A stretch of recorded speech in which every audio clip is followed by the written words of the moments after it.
Magandang araw sa inyong lahat at welcome sa Waifu Anime Recap. Ang kwentong tampok natin ay tungkol sa isang supot na binata na naging closet ng isang diyosa.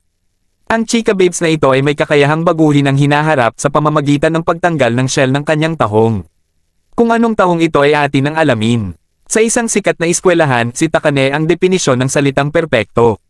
Dominante siya sa academics at sports at nakuha din ang posisyon sa Student Council President na isang kahangahangang achievement lalo't freshman pa lang. Inahangaan siya ng madla at iginagalang ng mga guro, sa madaling salita ay diyosa siya ng mga diyosa. Samantala, si Kushi ang masasabing kabaliktaran nito pagkat isang simp loser na amoy pawis. Ang mga marka niya ay puro patapon at siya ay halos isang background character sa kanyang sariling buhay sa paaralan. Ganun pa man, sa kabila ng napakalaking agwat sa pagitan nila, hindi mapigilan ang binata na humanga kay Takane mula sa malayo. Magkasama silang nag-aaral mula pagkabata at sa lahat ng panahong iyon palagi siyang nasa itaas kaysa sa kanya. Natural na wala itong dahilan para mapansin siya, kaya pasalamat sa plot mamaya. Habang patungo sa karaniwang lugar ng kinakainan ay lutang pa din, kaya hindi napansin na tumitig si Takane sa kanya bago maglakad. Wala siyang ideya na sa hinaharap ay magbabago ang kanilang relasyon ng tuluyan. Ang lahat ay magsisimula sa tanghalian kung saan kumakain ito sa lugar kung saan walang makakaistorbo sa kanya. Habang kumakain, tiningnan niya ang telepono para makita ang agenda ng araw at agad pinagsisihan ito. Ngayon ang araw na makakatanggap sila ng marka sa matematika at inaasahang isang itlog na naman ang resulta. Ngunit habang handa ng madupres ay bumukas ang pinto. Nagulat siya nang mapagtanto na may ibang tao bukod sa kanya doon, kaya mabilis nagtago at sumilip ng may pag-iingat. Napahinto ang kanyang paghinga nang makita si Takane at bago pa makapag-isip kung ba't nandito ito ay nag-alis na ng depensa. Mabilis na umikot ang bida at gustong pigilan ang sarili na sumilip, ngunit naramdaman na nag-collapse ang determinasyon nang marinig ang ingay ng tela na tumama sa sahig. Laban sa Sigma side, ipinagkanulo siya ng kanyang mga mata at sumilip na nga. Sa maikling sandali nanigas siya dahil hindi nakasuot ng bra si Takane. Parang tinamaan siya ni Trakon dahil si Takane na perpekto ay nakalimutan na magsuot ng bra sa paaralan. Napaatras siya at nalunod sa Infinite Void dahil sobrang lakas ng curse energy ng buko purple ng pinakasikat na babae. Nang matapos ang oras ng tanghalian, bumalik ang mga estudyante sa klase. Umupo si Kushi, sinusubukan maproseso ang lahat, ngunit patuloy na bumabalik ang isipan sa buko ni Takane. Sinimulan ng guro na ibalik ang mga papel sa pagsusulit at hinanda ni Kushi ang sarili para magprito ng itlog. Ganun pa man ang makuha ang pagsusulit, nagulat siya nang makitang nakapasa siya. Pagkatapos, isang bagay na mas nakakagulat ang nangyari, nang makuha ni Takane ang papel ay hindi siya nakakuha ng perfect score. Tumahimik ang klase at kumalat ang mga bulong sa silid pagkat ang diyosa ng pagiging perpekto ay nakakuha ng 78. Pinagmasdan itong mabuti ni Kushi at nagtataka kung ano ang nangyari. Nang walang ano-ano, nagsimula itong tanggalin ang shell ng tahong sa kanilang harapan. Gulat na gulat si Kushi at nakatuon lang ang isip sa kung gaano kalambot ang ibaba nito. Ngunit bago pa maging Sanji na nosebleed ay isang kakaibang bagay ang nangyari. Ang hangin sa paligid ay nagbago, sunod nakakita siya ng kakaibang paru-paro na lumilipad patungo sa lugar kung saan lumitaw ang isang pinto mula sa kawalan. Ang mga kakaibang linya ay nagsimulang mag-rewind at sa isang iglap ay bumalik siya sa kung saan natanggap ang marka sa pagsusulit. Lumapit si Kushi para kunin ang papel, sinusubukang kumbensihin ang sarili na ang naranasan ay isang kakaibang panaginip. Ang ideya na siya ay nakapasa ay isang kalokohan, kaya marahil ay imahinasyon lang ito. Marahil ito ay stress, pagkapagod, o isang kakaibang kaso ng deja vu.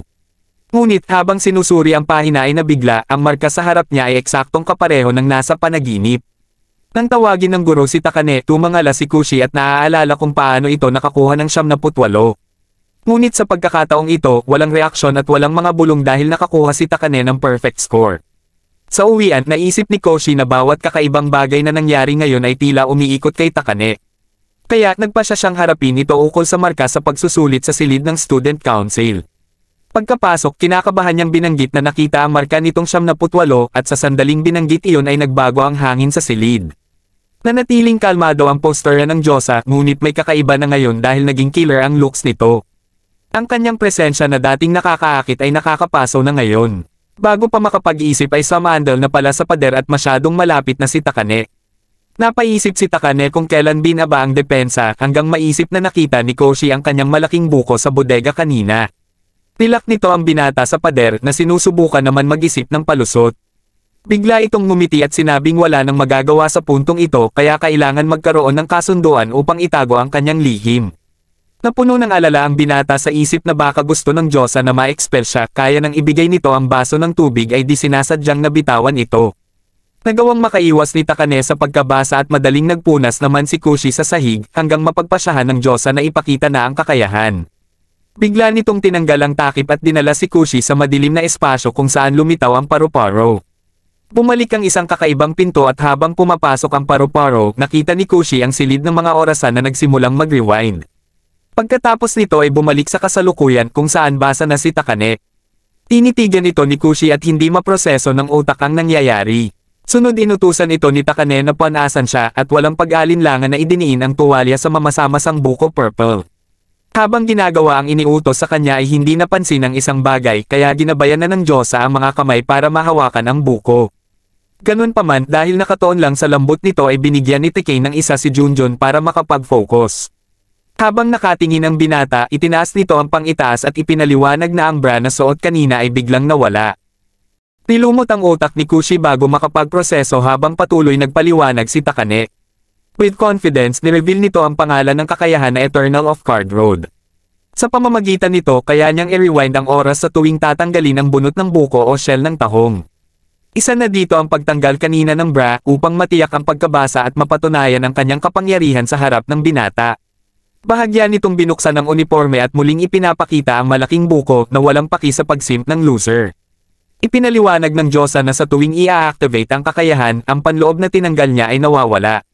Sabay itong nabubura kasama ang kasalukuyan at ang dahilan kung bakit nakakaalala ang binata ay dahil nakita nito ang kanyang buko kanina. Dahil dito ang isip ng simp ay nilumot, pilitin man itong magpakatatag ay nawawala sa focus dahil sa bumabalik ang mata sa Coca-Cola. Ang kabaliwan na sinasabi ng Diyosa ay halo-halo kaya imbes magproseso ang utak ay natatakam na tumikim dahil sa init ng silid. Datapwat sumuko man sa pag-intindi, nagpatuloy si Takane na parang walang kakaiba sa nangyayari at ikwinento ang panahon kung kailan nag-awaken ang kanyang kakayahan.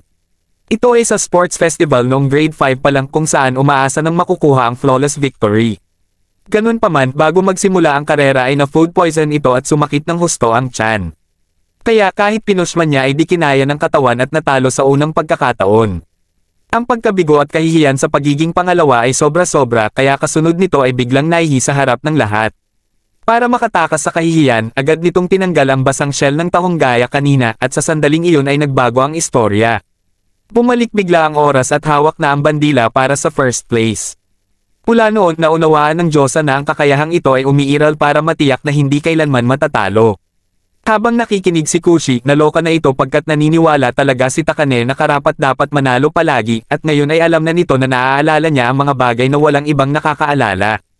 Nagpatuloy si Takane na walang paki sa feelings ng binata, nagreklamo tungkol sa abala ng pagdadala ng ekstrang panloob pagkat nakakapagod na palaging maging handa sa emergency. Magkaganon pa man ay may solusyon na si Kushi na may kakayahang maalala ang pangyayari bago ang rewind ay perpektong kandidato. Gusto itong maging aparador ng Diyosa kaya nanigas sa gulat ang binata. Nakakaloka ang alok pagkat parang magiging alipin na din siya nito. Gusto nitong makalabas na sa silid ngunit bago pa makahakbang ay naunahan na ni Takane. Sinabi nito na sa pagiging aparador ng simp, hindi na ito magiging background character lang kundi magiging espesyal at magkakaroon ng halaga. Sa kabila nito, tumanggi pa rin si Kushi at tumalikod sa alok. Ganun pa man bago pa makapunta sa pinto, hinironggen siya ni Takane kung saan pareho silang nahulog sa sahig. Naloka na ang simp loser, di malaman kung ilalabas na ba ang sandata niya. Nakasilip naman si Takane ng butas at ginabayan ang kamay nito para sa libreng masahe sa mamon na para bang gusto nito ng digmaan. Iniisip ng mandirigma na gantimpala ito para pumayag na maging aparador, ngunit bigla itong sumigaw ng malakas.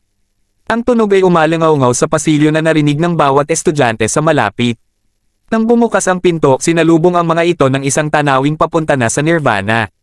Napuno ng sigaw at pag-uusig ang silid habang hinahawakan ng kalalakihan ang salarin sa matamis na insidente. Agad inilabas ng kababaihan ang mga telepono upang tumawag sa pulisya. Nang mapagtantong frame-up ito ay nag-alala na ng husto ang binata. Nagmamadali nitong sinubukan maghanap ng paraan para makatakas ngunit sobrang bilis ng pangyayari. Mabilis ang naging paghusga at bago pa nito malaman, ang mga opisyal ay naruroon na para hulihin siya. Habang hila na palabas, may pang-aasar nagtanong si Takane kung gusto nitong baguhin ang hinaharap. Nilunok na lang ni Kushi ang pride at nagmakaawa na gamitin nito ang kapangyarihan.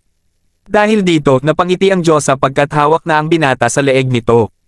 Tinaas nito ang skirt at bago tuluyan alisin ang shell ng tahong, muli itong nagtanong na kung gusto nitong maligtas ay kailangan maging aparador. Dahil walang ibang pagpipilian, pumayag na si Kushi kaya muling na-rewind ang timeline. Si Takane na Master of Acting kanina ay sinamantala ang pagkapanalo at pinaliwanag ang bagong tungkulin ng binata. Tinukso nito ito na parang ang pagbitag sa kanya sa pagiging closet ay isang laro lamang. Para sa unang gawain bilang aparador kailangan nitong isuot ang bagong shell ng tahong dahil ang suot kanina ay nawala sa pag-rewind ng oras. Sinisi nito ang binata at pinaalala na ito ang dahilan kung bakit nasakripisyo ang shell ng tahong. Nang subukan tumanggi ni Kushi pinaalala nito na aparador niya ito kaya dapat sumunod.